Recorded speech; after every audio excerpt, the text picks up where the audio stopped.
Hello, and welcome to this OncLive peer exchange, Acute Myeloid Leukemia, Evolving Through Targeted Therapies. I am Dr. Harry Erba from Duke University School of Medicine in Durham, North Carolina. Joining me today in this discussion are my colleagues, Dr. Amir Fathi from the Mass General Hospital in Boston, Massachusetts, Dr. Mark Levis from the Johns Hopkins University in Baltimore, Maryland, Dr. Gail Robos from the Weill Cornell Medical Center in New York City, New York, and Dr. Daniel Pallier from the University of Colorado in Denver, Colorado. Today, we are going to discuss a number of topics pertaining to contemporary treatment of acute myeloid leukemia. We'll discuss the latest research in the field and the impact of recent clinical trials on making decisions around treatment selection. So let's get started on our first topic, and I'm going to turn to you, Mark, to discuss the prognostic and predictive implications of FLT3 genetic alteration in AML. So FLT3 testing is often front and center when a new AML patient hits the floor.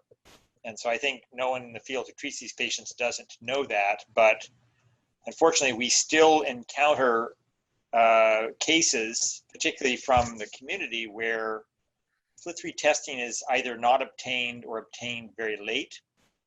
As most people know, there are two broad categories of FLT3 mutations, FLT3 ITD and FLT3 TKD mutations. The ITD is kind of the common and bad one. The FLT3 TKD, less common, less bad. The prognostic implications are, if you have an ITD mutation, you'll do worse in general than a patient lacking an ITD mutation. TKD mutations less so. But nowadays, because we have an approved therapy, midostaurin, to be added to induction therapy, at least in a fit patient, the failure to recognize the presence of either of these mutations means you're not administering a standard of care treatment that's offering a patient a survival benefit. You're also not potentially starting plans for an allogeneic transplant, which may be indicated in the presence particularly of an ITD mutation. You're simply not aware of the response that could be expected to chemotherapy. If the patient is unfit, we know that patients particularly with a FLT3 ITD mutation don't respond as well to HMA-VEN combinations, or if they do respond, response doesn't last as long. So, I mean, just starting with that, you've got to know about these things. But you need to know even more. You need to know the amount of mutation present.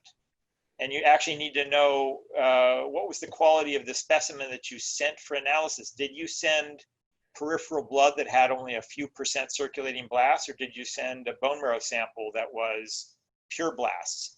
Because that's actually going to impact your best guess of how much of the mutation is present, and the mutation burden, as we call it, either the allelic ratio or the VAF of particularly FLT3 ITD mutations, really impacts prognosis in a big way.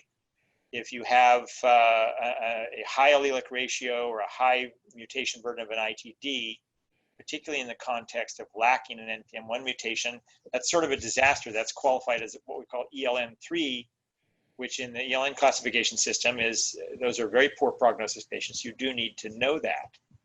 Finally, you kind of need to know what mutations are present if and when the patient is relapsing.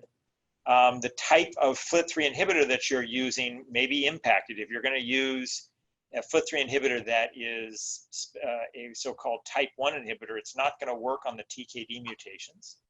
So you're not going to use sorafenib or quizartinib necessarily if there's a TKD mutation present.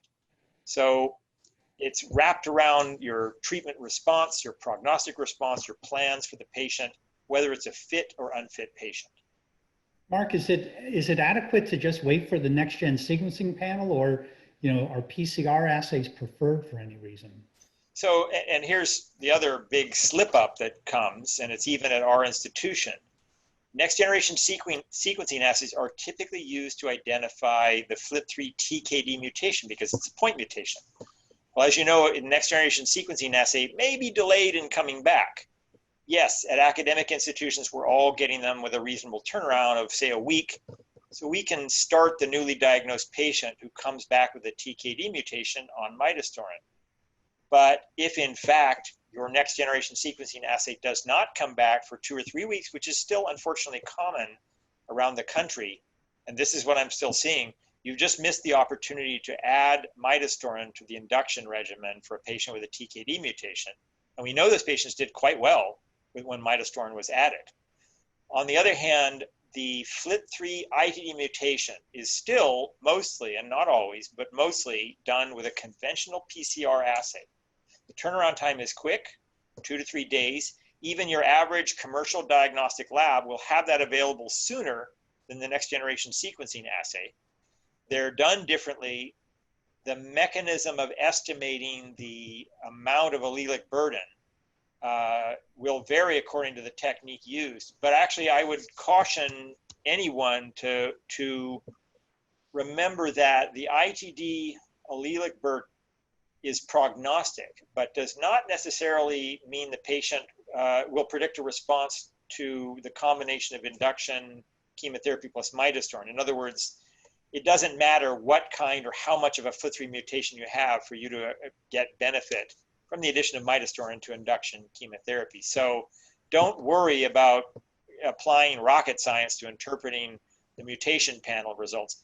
FLT3 mutation equals add midostaurin, and be aware now of the more finer prognostic implications of what kind of mutation and how much.